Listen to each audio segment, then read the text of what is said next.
Now, as we delve into our bulletin, the Puntland Regional President Said Abdullahi Deni has announced the date for the local council elections will start on May 25th, 2023 after consulting with the local elections committee. Here is a full story. Puntland Regional State President Abdullahi Deni announced on Sunday that the local council elections will commence on May 25th, 2023 after consulting with the Puntland Elections Committee. The local council election will take place in 37 districts across Puntland, and the Electoral Commission is currently registering voters. Tens of thousands of Puntland voters cast their ballots in direct local government elections in October 2021, marking the first time Somalia held a popular vote in over 5 decades. However, the democratic electoral exercise was only limited to 3 districts, Qardo, Ail and Hufein, and not without criticism from stakeholders.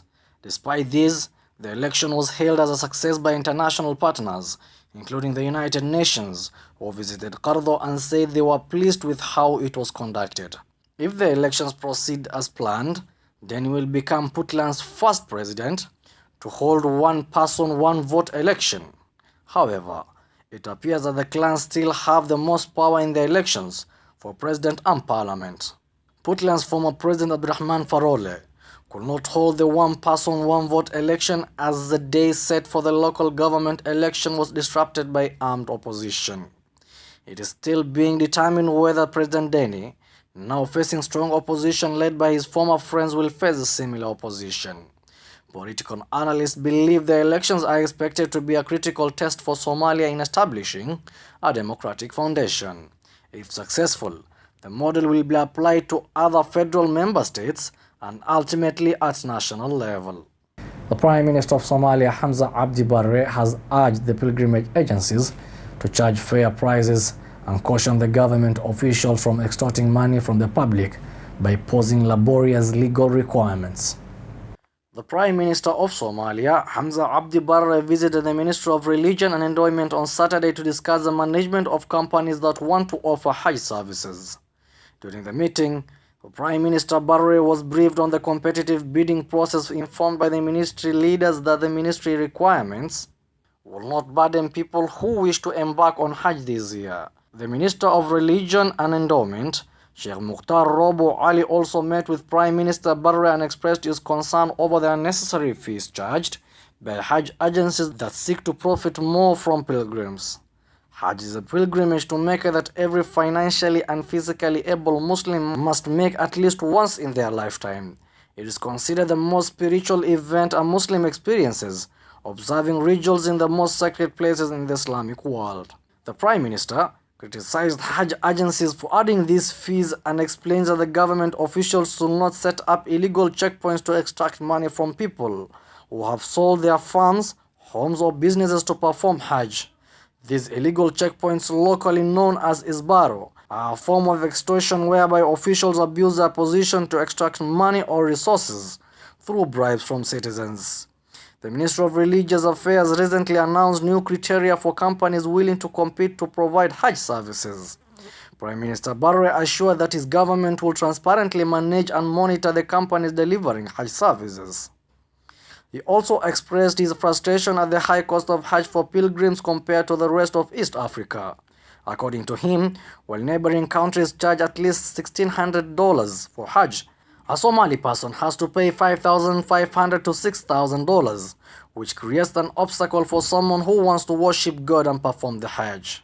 The Prime Minister's visit to the ministry comes after his criticism of the high cost of Hajj and days after the appointment of his brother, Ibrahim Robo Ali, as a secretary for the Hajj bidding process committee by Mukhtar Robo, the minister of the ministry. The new anti-terrorism bill, which is now proceeding to the upper house following its passage by the lower house last week, will allow the government to seize the property of a convicted terrorist or impose monetary penalties. The government will now have the power to seize the property of a convicted terrorist or impose monetary penalties. The new anti-terrorism bill, which is now proceeding to the upper house following its passage by the lower house last week, stipulates. The bill, which has been lying in the lower house for nearly 6 years since it was first tabled in 2017, prescribes sweeping powers to the government and security agencies to deter, counter and prosecute terrorism in the country. Article 32B of the bill empowers the government to confiscate all property used in the act of terrorism, its facilitation, or the reason for its acquisition, even if the property has been transferred to someone else or as it was before it was distorted. Further, Article 32J gives the government powers to confiscate all property owned or controlled by terrorists, held or gathered for a terrorist group or organization, and all or some of the property owned by a terrorist. In instances where the government is not able to seize the property, Subarticle X says the court shall impose a corresponding monetary penalty. The bill, however, provides a reprieve for persons who may have an interest in a condemned property. They can appeal the seizure decision within 60 days, failure to which the property shall be owned by the government. Military courts in Somalia have passed verdicts against Al-Shabaab and ISIS suspects in many cases varying from various jail terms to death, but have not had the power to order property seizures. The bill also confines handling terrorism cases to military courts, contrary to appeals by rights groups to move such cases to civilian courts. According to a member of the separatist region of the House of Elders, Somaliland authorities have arrested 40 people in a crackdown on homosexuals. Homosexuality is currently prohibited in 34 out of the 54 countries in Africa. Somaliland authorities have arrested at least 40 people in crackdown on people accused of homosexuality, a member of the separatist region's House of Elders said on Saturday. The head of the Internal Security Committee of the House of Elders, Mohammed Sheikh Abdurrahman Mohammed, said region security forces had detained dozens of homosexual men, adding that an anti-gay law was needed to crack down on crimes involving obscenity. Homosexuality is banned in 34 out of 54 countries in Africa. Homosexuality is punishable by death in Sudan, southern Somalia, and northern Nigeria, while in Uganda, Tanzania, and Sierra Leone, offenders can receive life imprisonment for homosexual acts. This story will surely cause an uproar in the Somali community.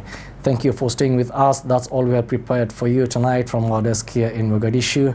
I was the presenter Abdurrahman Yusuf telling you, have yourself a blessed night.